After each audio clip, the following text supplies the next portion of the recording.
तो निरहुआ जी अपने सम्मान से जो आई उसका स्वागत करी, और जो आजमगढ़ के लूटे आई, जो आजमगढ़ के डिस्टर्ब करे आई, उसका निरहुआ जी कल्याण का सटला। तो सबसे बड़ा सवाल, इतनी भीड़ से बीजेपी कैसे जीतेगी आजमगढ़ और मऊ की सीट? दोनों डिप्टी सीएम की सभा में कुर्सियां खाली रह गई। सपा मुखिया अखिलेश यादव के गढ़ आजमगढ़ में और मुख्तार अंसारी के गढ़ मऊ जिले में यूपी के दोनों डिप्टी सीएम जनसभा कर चुके हैं। पीएम मोदी के 9 साल के कार्यकाल की उपलब्धियों को गिनाकर एक तरह से चुनावी शंखनाद कर गए, मगर दोनों जिले की सभा में भीड़ ही नहीं रही, कुर्सियां खाली रह गई। पहले मऊ जिले के घोसी में डिप्टी सीएम केशव प्रसाद मौर्य की 18 जून की जनसभा में भीड़ देखी।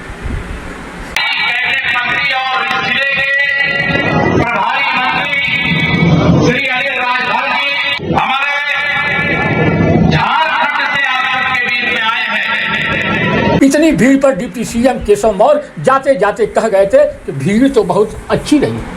यही नहीं, यह भी कह गए कि मऊ मुख्तार का नहीं बीजेपी का गढ़। भीड़ बहुत थी। मैं देखता हूं सरकार कोई पुलिस से ये नहीं चाहती कभी कुछ इस प्रकार की घटनाएं घट जाए, यह निश्चित तौर से हमारे लिए चिंता का विषय है। लेकिन जो 2 घटनाएं घटी हैं उसके लिए आयोग भी जांच कर रहा है, SIT भी जांच कर रही, सच्चाई सामने लाएंगे। हमारी इच्छा यही रहती है, हमारी सरकार की इच्छा यही है, जो इस प्रकार के अपराधी हैं उनके खिलाफ ठोस पैरवी करके उनको चाहे आजीवन कारावास दिलवाया जाए, चाहे फांसी के फंदे तक पहुंचवाया जाए, लेकिन हम कानून के माध्यम से सजा देने का प्रयास करवाते हैं। यादव सर रथ लेकर चले मगर कहीं दिखाई नहीं दे रहे हैं। अखिलेश यादव जी अभी तो दिखाई नहीं दे रहे, 2024 के बाद फिर विदेश जाना पड़ेगा।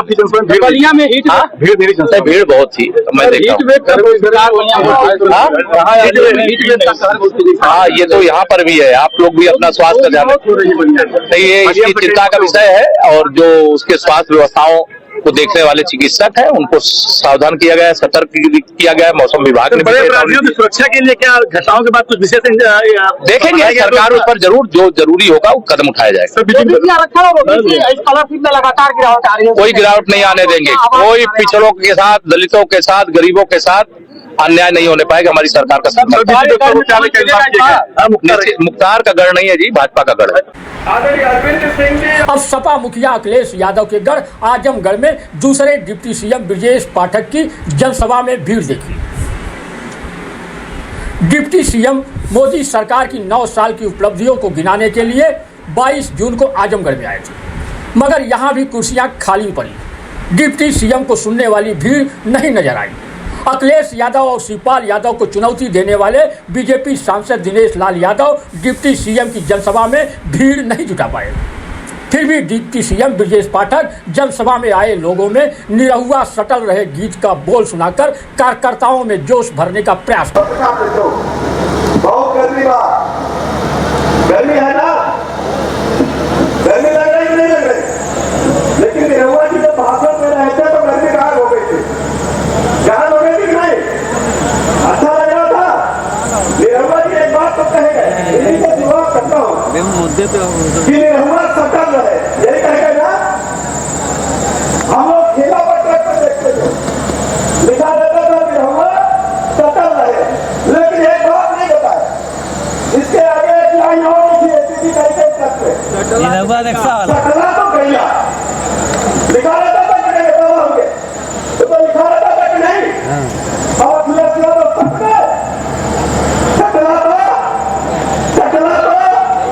सटला तो गैया।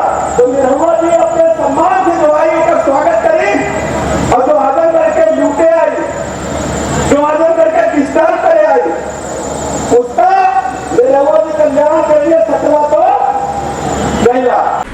और जब मीडिया के सामने डिप्टी सीएम आए तो कहा कि आजमगढ़ लोकसभा सीट पर बीजेपी एकतरफा जीत हासिल करेगी। आजमगढ़ लोकसभा सीट पर एक तरफा जीत हासिल करेगी। सभी जाति धर्म वर्गों का वोट भारतीय जनता पार्टी को मिल रहा है, क्योंकि गरीब कल्याण योजनाएं जन जन तक पहुंची हैं। लोगों का भरोसा माननीय मोदी जी पर लगातार बढ़ा है। कानून व्यवस्था के मामले में आजमगढ़ उत्तर प्रदेश अव्वल दर्जे पर है, और सभी लोग एक मत से कमल चुनाव चिन्ह पर वोट देने के लिए मन बना चुके हैं। आप जानते हैं कि जो घटना घटी है पूरी जांच हो रही है और पूरा महकमा तैयार है। सभी चिकित्सकों की छुट्टियां रद्द कर दी गई हैं और लगातार वहीं पर लोग कैंप कर रहे हैं। राउंड द क्लॉक दवाई, इलाज, सरकारी व्यवस्था सारी उपलब्ध है। दवाइयों की हमारे पास कोई कमी नहीं। आजमगढ़ में स्ट्रोक से 20 मौतें हो गई, इस पर क्या कहना? पूरी तरह से व्यवस्था सरकार कर रही है, कोई दिक्कत नहीं। Deputy CM Brajesh Pathak PM Modi के 9 साल की उपलब्धियों को गिनाने आए थे, इसलिए उन्होंने 9 साल की उपलब्धियों को भी गिना गए। जन तक पहुंचे। आज हम कह सकते हैं हर व्यक्ति को पक्का मकान मिला है। गरीब आदमी के मन में इच्छा होती है भले ही वो कच्चे मकान में पैदा हो, अपने बच्चों के लिए जब जाए तो पक्का मकान हो, ये सुनिश्चित करना चाहता है।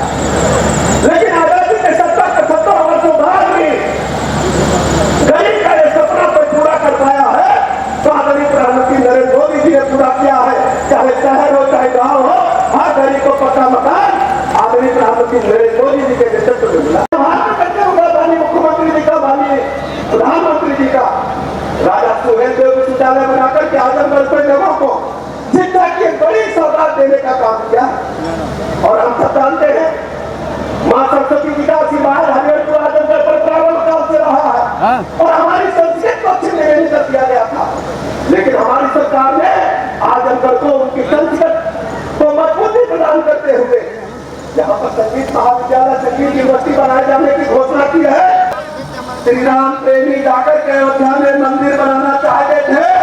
निर्दोष निरपराध की अत्याचार सेवकों पर यही समाजवादी पार्टी के लोगों ने गोली चलाकर अयोध्या की धरा को खून से रंगने का काम किया था। खून की नदियां समाजवादी पार्टी के लोगों ने कार्य सेवकों की अयोध्या की धरा पर बहाने का काम किया था। मेरे प्रदेश और देश के लोग कभी माफ नहीं करेंगे। 92 लाख से अधिक बच्चे उच्च की शिक्षा प्राप्त कर रहे हैं। अस्पतालों का हालत की आवाज बता रहे हैं, चिकित्सक उपलब्ध नहीं थे, दवाइयां नहीं थी। समाजवादी पार्टी की सरकार में पूरी तरह से भ्रष्टाचार का बोलबाला चिकित्सा विभाग में था। आज हम कह सकते हैं उत्तर प्रदेश में चिकित्सा व्यवस्था लगातार सुधार की ओर अग्रसर है। हर व्यक्ति को चिकित्सा व्यवस्था उच्च कोटि की मिल रही है। किसी गरीब के घर में कोई बीमार हो जाए, किडनी, लीवर, हार्ट फेल हो जाए, प्रधानमंत्री जी ने 5 लाख तक का निःशुल्क इलाज कराने का इंतजाम देश के हर गरीब नागरिक को देने का काम किया। यहाँ पंचायत के बारे में कौन सोचता था? आज पूरे देश के प्रधानों के बेहतर से बेहतर कार्यालय और उत्तर प्रदेश में तो मैंने स्वयं जा करके देखा डीएम कार्यालय से बेहतर हर प्रधान का कार्यालय बना करके, इंटरनेट देकर के, कंप्यूटर लगा करके देश और प्रदेश की जितनी भी योजनाएं हैं उनका लाभ उनके गांव में देकर के गांव की सरकार को मजबूत करने का काम हमारी सरकार ने किया। ऐसे ढेर सारी योजनाएं केंद्र प्रदेश की धरातल पर आदरणीय मोदी जी ने उतार करके गरीब आदमी, आम आदमी के जीवन स्तर को ऊपर उठाने का काम किया। उत्तर प्रदेश का हालत 2017 से पहले आप जानते थे, गुंडे, माफिया, बवाली। आजमगढ़ के बारे में लोग क्या कहते थे कि आजमगढ़ को पूरी दुनिया संगीत के लिए जानती थी। समाजवादी पार्टी की सरकार ने गुंडे, माफियाओं का अड्डा बना करके रख दिया था। लेकिन मैं आभार प्रकट करना चाहूंगा मोदी जी का। आज हम कह सकते हैं कि जो संगीत कराना आजमगढ़ से निकल करके चाहे बनारस में रह करके देश दुनिया में नाम कमा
भीड़ जारी है।